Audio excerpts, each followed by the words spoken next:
कमी वेळेत मराठीतील सर्वात जास्त गुण मिळवून देणारा प्रश्न लेखन कौशल्य हा कमी मेहनतीमध्ये जास्त मार्क कशा पद्धतीनं घेऊन देऊ शकतो ते मी आज तुम्हाला दाखवणार आहे.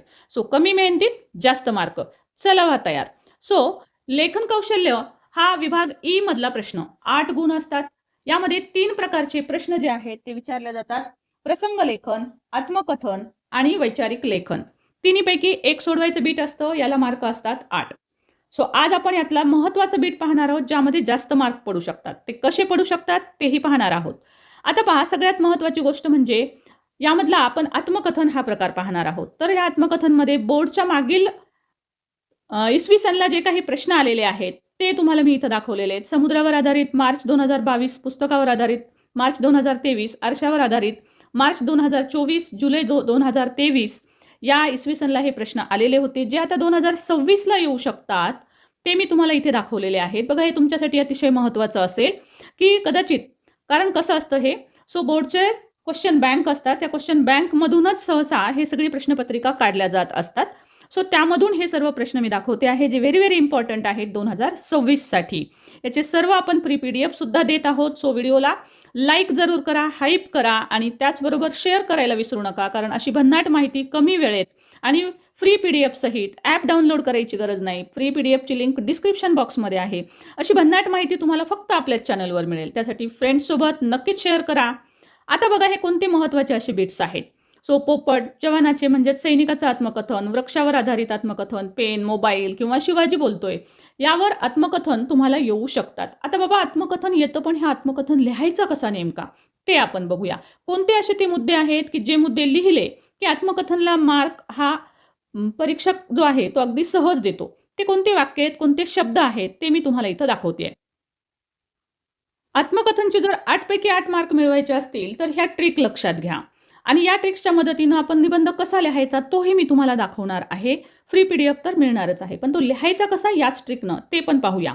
सो पहिले पाहूया मुद्दे, ट्रिक्स कोणते आहेत. बघा, आत्मकथनमध्ये वाक्य लिहिताना कसे लिहायचे.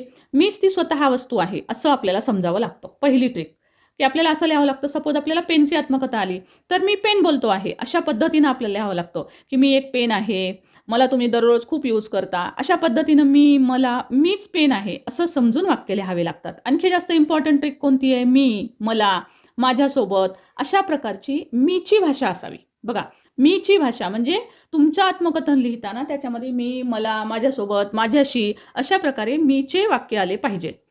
दुसरी महत्त्वाची गोष्ट काय लिहायची आहे, तर त्याच्यामध्ये आत्मकथनात त्या वस्तूचे आपल्याला उपयोग पण लिहायचे आहेत आणि म्हणजे त्याचे फायदे आणि तोटे ह्या दोन्ही बाजू आपल्याला लिहायच्या असतात. पेनचा उपयोग आला, पेनच्या दोन्ही बाजू लिहा. आरशाचा उपयोग आला, तर आरशाचा फायदा काय आहे, तोटा काय आहे, त्याचे चांगले काही, वाईट गुण, चांगले काही आणि वाईट काही, असे दोन्ही लिहायचे आहेत. म्हणजेच त्यांच्या गुणदोषांची आपल्याला इथं मांडणी करायची असते. त्या वस्तूचे गुणदोष कोणते आहेत ते आपल्याला इथे मांडायचे असतात.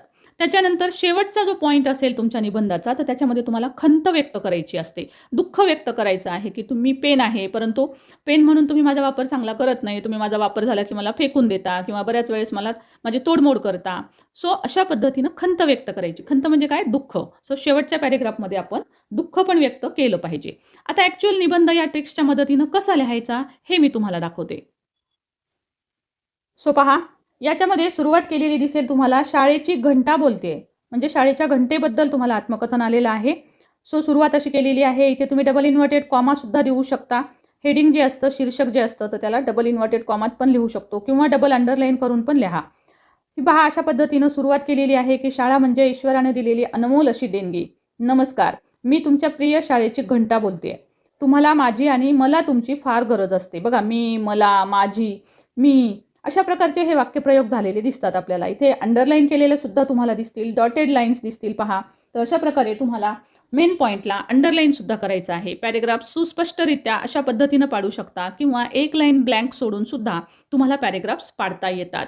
सो फ्री PDF जरूर मिळणार आहे. चॅनल सबस्क्राईब केलेलं नसेल अजून तर जरूर सबस्क्राईब करा. लाईक केलं नसेल तर लाईक जरूर करा आणि जास्तीत जास्त शेअर करा, कारण आपण फ्री PDF सुद्धा देतो आहोत. फक्त मराठी नाही तर इंग्रजीचे सुद्धा सर्व प्रकारचे ग्रामर, रायटिंग स्किल याचे सुद्धा तुम्हाला व्हिडिओज आपल्या चॅनलवर मिळतील.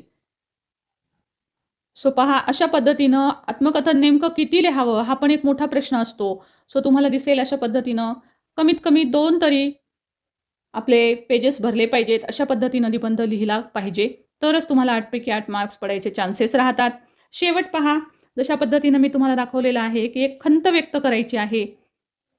ठीक आहे. याबद्दल एक विनंती केलेली आहे, म्हणजेच खंत व्यक्त केलेली आहे, की माझा स्नेह जपा, मी तुमची आवडती शाळेची घंटा आहे. माझा स्नेह जपा म्हणजेच मला प्रेमाने वागवा, तुम्ही वागवत नाहीत, अशा प्रकारची खंत इथे शेवटी तुम्हाला व्यक्त केलेली दिसते.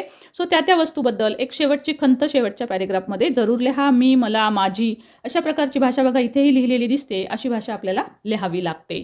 सो 8 मार्काचा प्रश्न 8 मिनिटातही लागलेला नाहीये. मी इतकं व्यवस्थितरित्या तुम्हाला सांगितलेलं आहे. सो आवडला असेल व्हिडिओ तर लाईक, शेअर करायला विसरू नका आणि चॅनल जरूर सबस्क्राईब करा नवीन असाल तर. बेल आयकॉनचं बटन दाबा आणि हो, शेअर जरूर करा. Thank you so much for watching.